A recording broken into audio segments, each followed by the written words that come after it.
Olha só, e se a gente tivesse acesso a um guia, sabe? Um daqueles bem antigos, mas que parece que foi escrito para hoje, para ajudar a gente a tomar decisões melhores, a viver com mais sabedoria. Pois é exatamente isso que a gente vai fazer hoje. Vamos mergulhar num roteiro para a vida, que vem de uma oração lá do livro de Provérbios. Bora desvendar esses segredos? Então, a grande pergunta que fica é essa, né? O que é de verdade essa tal de sabedoria? E mais importante, como é que se vive isso hoje em dia? A gente não está falando de algo abstrato, não.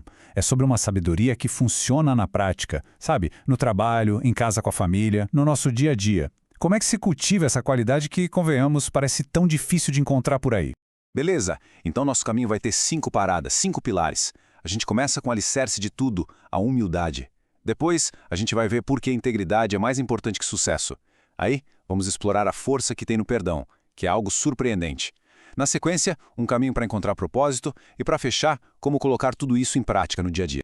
Vamos lá então. Primeiro pilar, a base, o alicerce. Porque, segundo esse guia, não existe sabedoria de verdade, daquelas que duram, sem um fundamento muito sólido. E esse fundamento é um só, a humildade. E aqui a gente já encontra uma ideia, nossa, muito forte. O texto fala em temor do Senhor. Calma, eu sei que essa expressão pode soar meio assustadora, né? Mas o significado é justamente o contrário de medo. Pensa mais como um respeito profundo, uma reverência, algo que não paralisa, mas que na verdade nos empurra para a vida. E essa frase da oração, olha, ela é a chave de tudo. A sabedoria de verdade, ela não começa na cabeça, com o tanto de coisa que a gente sabe. Não. Ela começa no coração, com a atitude de ser humilde. É aquele momento em que a gente reconhece, olha, eu não tenho todas as respostas. Esse sim é o ponto de partida de verdade. Ok, com a base da humildade bem firme, vamos para o segundo pilar. E ele tem a ver com o como a gente vive. E aqui a proposta é bem radical, viu? É sobre fazer uma escolha.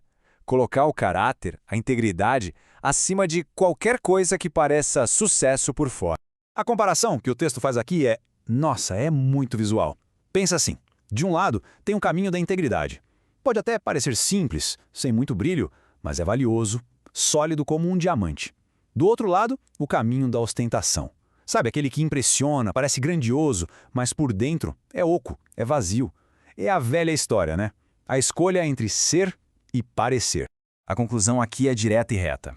O valor real das coisas não está no que a gente mostra, no que a gente exibe para o mundo. Está na solidez do caráter. Um caminho simples, mas genuíno, tem um valor infinitamente maior do que qualquer show de sucesso que, no fundo, é vazio. Agora, vamos para o terceiro pilar. E esse aqui, olha, ele dá um nó na nossa lógica de hoje em dia. Ele fala de uma força que o mundo muitas vezes vê como fraqueza. Estamos falando da capacidade de perdoar. Mas tem um detalhe importante aqui, um pulo do gato. Antes de conseguir perdoar os outros, o primeiro passo é olhar para dentro. A sabedoria de verdade começa quando a gente para de apontar o dedo para o mundo e consegue reconhecer os próprios erros. Isso exige uma coragem, uma honestidade que não é fácil. E é nesse ponto que a oração vira o jogo completamente. A gente vive numa cultura do bateu, levou, do não levar desaforo para casa. Mas aqui, a ideia é que a verdadeira honra, a glória mesmo, está em perdoar, em simplesmente deixar a ofensa para lá. É a tal da força silenciosa da mansidão. Chegamos no quarto pilar, e esse aqui é quase um manual de estratégia. É um passo a passo bem claro, sabe? Para ajudar a gente a tomar decisões melhores e, principalmente, a conectar nossos planos com um propósito maior. Olha que roteiro prático. Começa com a gente, com os nossos planos. Isso é o ponto de partida. Mas a sabedoria de verdade vem nos próximos passos. Primeiro, ouvir conselhos. Depois, estar aberto a aprender, a receber instrução. E por último, que talvez seja o mais difícil de todos, é submeter tudo isso a um propósito que é maior que o nosso próprio umbigo. E essa frase aqui, ela resume perfeitamente o grande desafio. É o ato de conseguir falar, olha, meus planos são legais, eu pensei neles, mas talvez eles não sejam a palavra final. É um baita exercício de humildade que fecha o ciclo todo e nos joga de volta lá para o primeiro pilar, lembra? O da base de tudo? Muito bem, chegamos no último pilar. E a pergunta que não quer calar é: tá, mas e na prática? Como é que isso tudo funciona na vida real, na correria do dia a dia? É exatamente aqui que a teoria vira prática. É quando a sabedoria deixa de ser uma ideia e se torna um jeito de viver.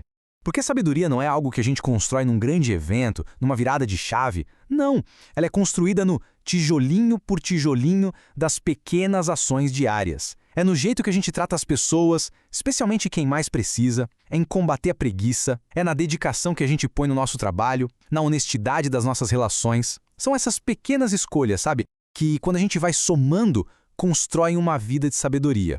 E percebe como tudo se amarra? Todas essas práticas diárias não são uma lista de regras, uma obrigação. Elas são a consequência natural daquela reverência, daquele respeito profundo que a gente viu lá no comecinho. E qual é a recompensa de viver assim? Bom, é uma vida com mais paz, com uma proteção que é de verdade. No final das contas, o objetivo dessa jornada toda não é só acumular informação na cabeça. É buscar transformação de vida. É ter aquele discernimento que constrói, que edifica, e aquela reverência que aponta o caminho para uma vida com mais sentido, mais plenitude. E para a gente fechar, fica uma reflexão. Desses 5 pilares que a gente conversou, humildade, integridade, perdão, propósito e a prática diária, qual deles parece que fala mais alto nesse momento da vida? Onde será que está o nosso próximo passo nessa jornada? Que nunca termina, em busca da sabedoria.